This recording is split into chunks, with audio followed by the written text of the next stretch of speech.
Bienvenue sur Mechapod, le podcast des passionnés de mécanique. Bonjour à tous et bienvenue dans ce nouvel épisode. Je suis ravi de vous retrouver cette semaine pour vous parler d'une icône française, la Citroën Traction. Avant, comme toujours, je vous rappelle mon site internet mechapod.com avec un accent aigu sur le E, ainsi que l'existence de mes pages Facebook et Instagram. Pas d'inquiétude, tous les liens sont en commentaire de cet épisode, comme habituellement. Je vous invite à me suivre sur les réseaux pour recevoir les informations et précisions complémentaires sur mes épisodes. Vous y trouverez par exemple des photos ou autres images que je trouve sur internet pour illustrer les épisodes. Je vous invite aussi à faire la promotion et à partager le podcast si vous l'appréciez afin de m'aider à le faire connaître. Merci beaucoup à tous. Allez, assez d'autopromotion, partons à la découverte de la traction. Avant de plonger dans l'histoire de la traction, un peu de contexte. Nous sommes début des années 1930. Citroën est au bord de la faillite. Malgré de bonnes ventes de la Rosalie, cela ne permet pas à la société de percevoir un avenir serein. Créée en 1919, la marque fut la première à importer la production de série ainsi que d'autres méthodes et techniques inventées, ou en tout cas développées et surdéveloppées, aux États-Unis. Elle inventera l'autochenille en 1921, la carrosserie tout acier en 1924 ou encore le moteur flottant en 1932.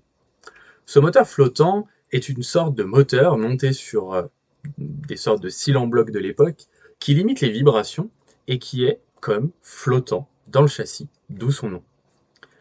Citroën est alors la première marque française, mais elle reste en difficulté et l'investissement dans la traction sonnera le glas de la marque qui sera officiellement déclarée en liquidation judiciaire le 21 décembre 1934. Ceci sera une histoire passionnante que j'adorerais vous raconter lors d'un futur épisode dédié à la marque Citroën. Le système d'entraînement d'un véhicule par les roues avant, ou alors traction, est une innovation brevetée en 1897 que l'on doit à un ingénieur français, Georges Latilde, originaire de Marseille, qui sortit l'avant-train Latilde de type E en 1898. Elle est aujourd'hui considérée comme étant le premier véhicule à traction sorti dans le monde. Entrons maintenant dans l'histoire de celle qui a vu la ruine, mais aussi la renaissance de Citroën. Lancée sous l'appellation commerciale 7 en référence à sa puissance fiscale, elle sera rapidement surnommée Traction, puis plus tard renommée avec le pléonasme Traction avant. Cette traction avant avait la particularité de rassembler en un seul modèle toutes les solutions techniques disponibles à cette époque, comme la transmission sur les roues avant, la structure monocoque, les freins hydrauliques ou encore la suspension indépendante sur les 4 roues. Elle apparaît alors à l'époque comme une voiture garantissant une excellente tenue de route, une voiture sûre et très confortable. Les publicitaires iront jusqu'à dire « la traction avant dompte la force centrifuge », rien que ça. Tout au long de sa carrière, elle bénéficiera d'évolutions technologiques et sera surnommée la voiture aux 100 brevets. Son style aérodynamique, si caractéristique, inspiré des Streamline, qui est aussi nommé le style paquebot, est un mouvement d'art avec une esthétique au service de la vitesse. Ce qui en fait, très vite, un modèle reconnaissable entre tous.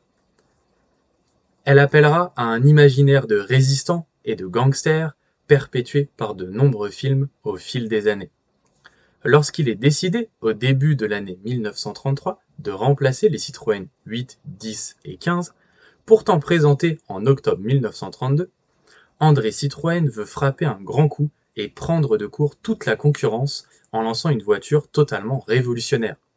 Son but est de prendre au moins 2 ans d'avance sur la concurrence afin de se démarquer et de se relancer financièrement. Il avait aussi envie de se mettre à l'abri des effets de la crise économique mondiale de ce début des années 30 dont les effets commençaient à se faire durement sentir en Europe. Cette crise sera longue, plus longue même qu'aux États-Unis, et elle coûtera nombre d'emplois et énormément d'argent à beaucoup de sociétés. Cette nouvelle voiture devra donc être particulièrement remarquable et rassembler un maximum d'innovations techniques. Au programme de cette traction, de cette voiture d'exception, on trouve une carrosserie tout acier, monocoque, qui permet de supprimer le châssis et d'abaisser considérablement le centre de gravité. Des roues avant motrices donc, un moteur flottant à soupape en tête et chemise amovible.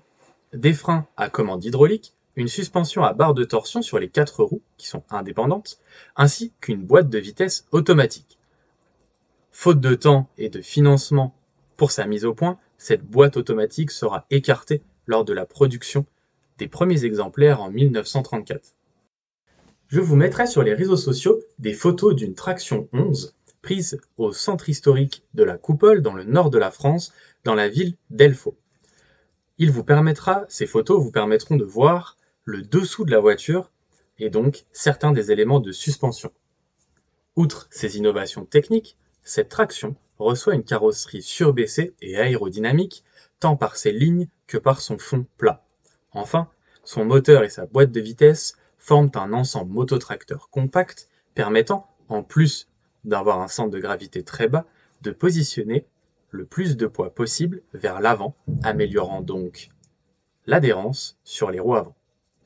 Les premiers journalistes et les premiers conducteurs sont incroyablement surpris et ne tarissent pas d'éloges à propos de cette nouvelle Citroën. Jamais une voiture n'aura permis une conduite aussi sûre et aussi facile en toute situation. Son moteur est vif, ses freins puissants et la sécurité est incroyable. Toutes ces qualités sans cesse améliorées, comme par exemple l'adoption d'une direction à crémaillère à partir de juin 1936, assurent à la traction une avance technique sur ses concurrentes. Intéressons-nous maintenant aux divers modèles et leurs évolutions durant la longue carrière de la traction qui s'étendra de 1934 à 1957. L'A7, donc, fut la première des tractions. Le tout premier modèle, la 7A, voit sa production débuter le 18 avril 1934. Elle reçoit un moteur à 4 cylindres de 1,3 litre et 32 chevaux pour 7 chevaux fiscaux. Elle sera la seule véritable 7 chevaux. La 7B, sa remplaçante, est lancée en juin suivant. Son nouveau moteur fera 35 chevaux, la cylindrée passe à 1,5 litre avec une puissance fiscale de 9 chevaux. La 7B sera capable d'atteindre 100 km/h. En juillet 1934, apparaît une version sportive de la 7 baptisée 7S ou 7 Sport. Sous son capot, on trouve un moteur de 1,9 litre développant 46 chevaux pour 11 chevaux fiscaux. Ce moteur lui permettait d'atteindre une vitesse de pointe de 115 km/h. Quelques jours avant le Salon de Paris, en septembre 1934, la 7B est remplacée par la 7C, dont le moteur évolue encore. Si la puissance fiscale est toujours de 9 chevaux fiscaux, la cylindrée passe à 1,6 litre. La puissance réelle est désormais de 36 chevaux, mais conserve une vitesse de pointe de 100 km/h. Enfin, à partir de février 1939, la 7C reçoit un tout nouveau moteur baptisé le 7 économique, permettant une consommation réduite de 10%. Déjà à l'époque, on cherchait à faire des économies sur le carburant. Lorsque la 7 est lancée en 1934, elle est disponible dans plusieurs versions. On retrouve une version berline, 4 portières, mais aussi un coupé ou faux cabriolet, et un cabriolet à pare-brise rabattable ou roadster. La production de la 7 prendra fin au cours du printemps 1941. La traction qui a eu la plus longue carrière fut la 11. Elle ne remplace pas la 7, mais vient en complément de celle-ci. La production de la 11 débutera au mois d'août 1934, soit un mois à peine après l'apparition de la 7S, dont elle recevra le moteur de 1,9 litre qui développe 46 chevaux et fait donc 11 chevaux fiscaux. Extérieurement, elle se différencie de la 7 par sa carrosserie plus habitable, plus large de 12 cm et plus longue de 20 cm. En octobre 1934, au Salon de Paris, la 11 AL ou 11 légère remplace la 7S. Comme elle est constituée d'une carrosserie de 7 et du moteur de 11 chevaux. Mais elle s'en différencie en adoptant le niveau de finition intérieure plus élevé de la 11A. Les modèles suivants, les 11B et 11BL, remplacent en février 1937 les 11A et AL. Une petite série d'environ 500 unités de 11, baptisées 11 AM pour 11 améliorées, seront équipées d'un moteur à culasse spéciale.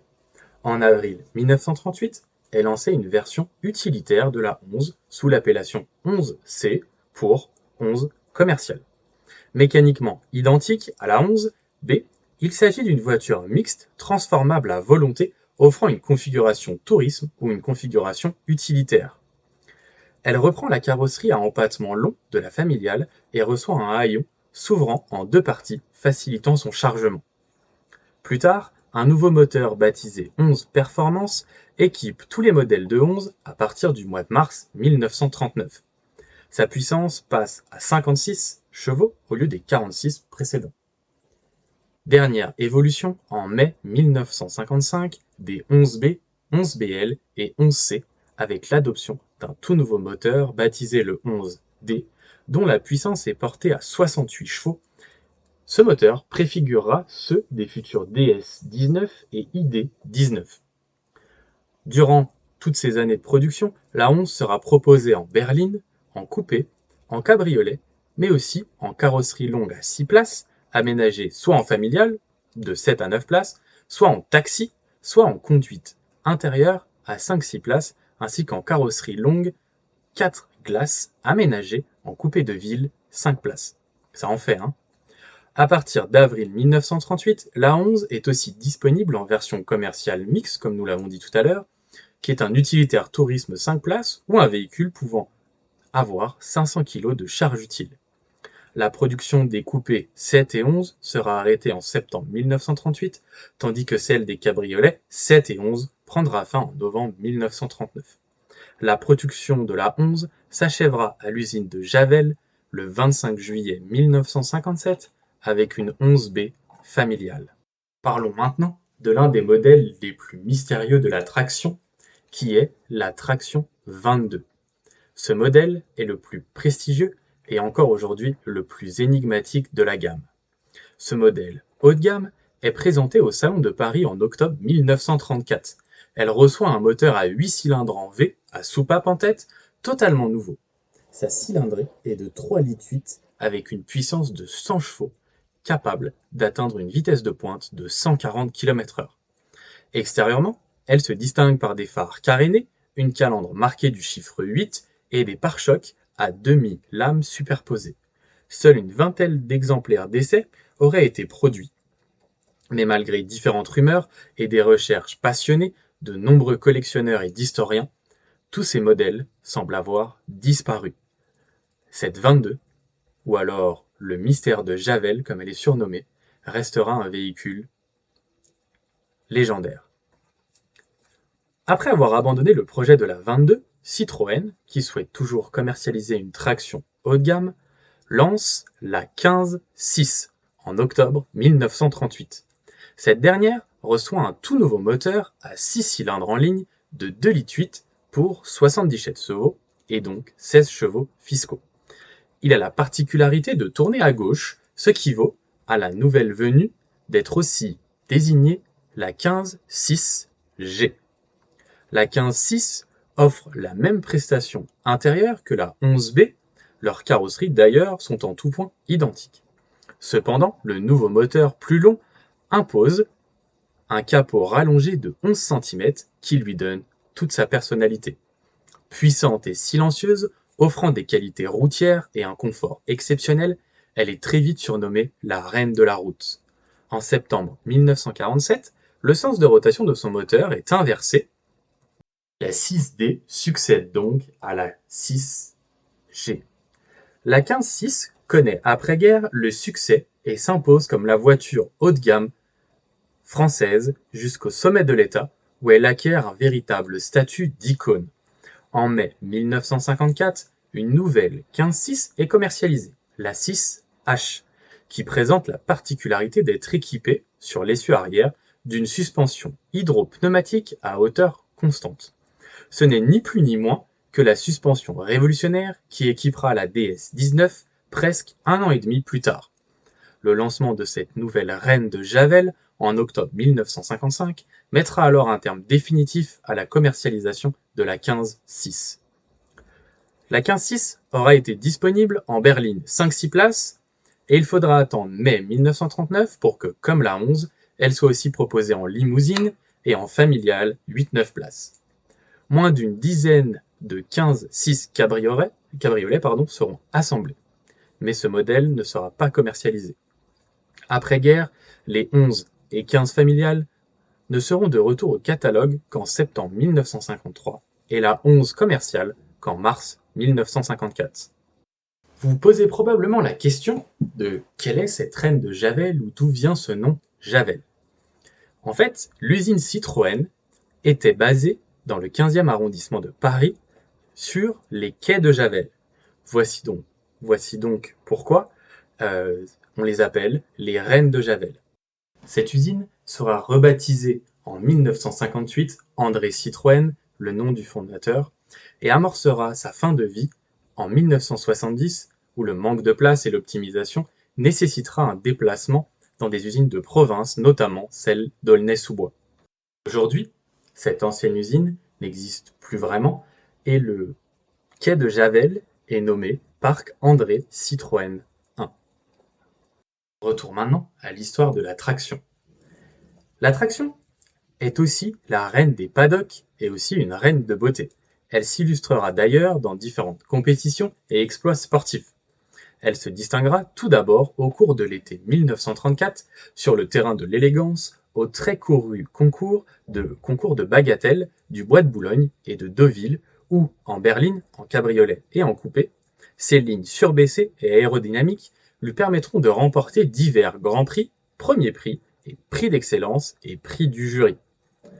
Toujours en 1934, avec François Lecaux et Maurice Penaud, elle montre aussi ses qualités mécaniques en effectuant d'impressionnants raids d'endurance tels qu'un Tour de France et de Belgique de 5007 km en 77 heures et la première liaison postale Paris-Moscou-Paris avec 3200 km effectuée en 8 jours.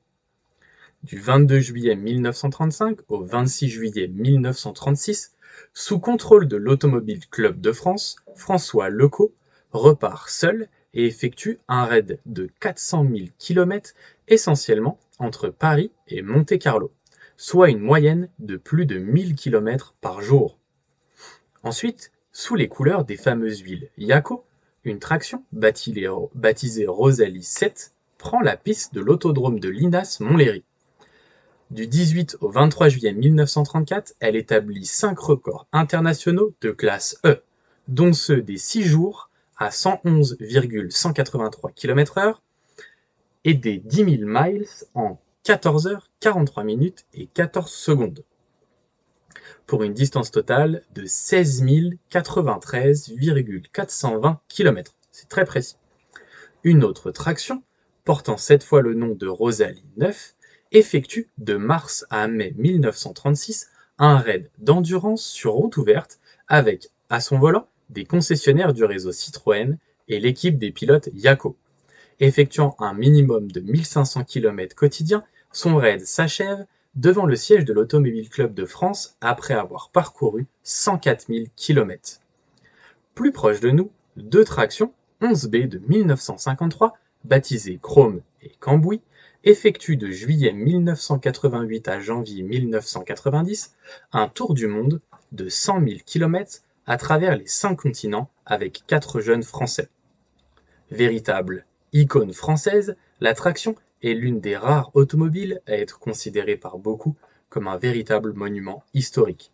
Depuis son lancement, le 18 avril 1934, elle a accompagné la vie des Français. La voiture de Monsieur Tout-le-Monde devient tour à tour la voiture des braqueurs de banque, avec le gang des tractions, voiture des militaires de 1939 à 1945, puis voiture des résistants, avec lesquels elle libère la France, et voiture du pays en reconstruction. Avec les hommes politiques, elle s'impose aussi comme la voiture officielle de l'État. La traction est la préférée du général de Gaulle avant d'être remplacée par la déesse. Véritable symbole du pouvoir, elle est partout chez elle, tant dans la cour du palais de l'Élysée que dans tous les ministères, mais aussi dans toutes les préfectures. Elle est aussi à l'aise sur les routes de campagne que sur les routes de montagne, que sur les nationales de notre belle France. En mars 1968, à peine 10 ans après l'arrêt de sa fabrication, est créé le premier club de collectionneurs qui lui est entièrement consacré. Baptisé la Traction Universelle, celui-ci est aujourd'hui le plus grand club de traction au monde avec plus de 1600 membres répartis en 17 sections régionales en France, mais aussi sur tous les continents. Depuis le cinquantenaire de la traction, organisé en 1984, place de la Concorde et au Bourget, le Traction Universelle Club célèbre tous les grands anniversaires marquants de cette Citroën iconique. Ainsi, en 2024, le club français accueillit les tractionnistes du 9 au 11 mai en Auvergne sur le circuit de Charade, près de Clermont-Ferrand, où plus de 1000 équipages furent présents pour les 90 ans de la mythique traction. La traction est encore aujourd'hui un emblème pour la marque au chevron qui incarne sa promesse de design et de confort au service de la mobilité du plus grand nombre. Des valeurs que l'on retrouve encore aujourd'hui avec des véhicules qui font preuve d'innovation pour rendre la mobilité accessible, des grandes routières qui rassemblent tous les éléments pour faire de chaque voyage un moment de sérénité absolue. La traction restera une voiture ayant marqué l'histoire de la marque et de l'automobile française. En un peu plus de 23 ans, 758 948 exemplaires, tous modèles confondus, seront produits. Il en resterait environ 10 000 en circulation en France en 2024. Elle aura vu la fin de Citroën, mais aussi sa renaissance sous l'ère Michelin, avant aujourd'hui d'être dans le groupe PSA. Merci à tous d'avoir suivi cet épisode qui est à ce jour le plus long que je n'ai jamais fait. Je vous rappelle que le podcast est disponible sur Spotify, Apple Podcast, Amazon Podcast et bien sûr sur le site internet. Je vous invite à partager et à commenter. C'est comme ça que on arrive à le faire connaître plus simplement puisque les algorithmes des plateformes remontent dans les classements les podcasts qui sont commentés, partagés, etc. Merci à tous pour votre aide dans le partage du podcast et dans les commentaires que vous laisserez. Et je vous dis à très vite pour un prochain épisode. Merci d'avoir écouté le podcast Make Up. On se retrouve très vite pour un nouvel épisode.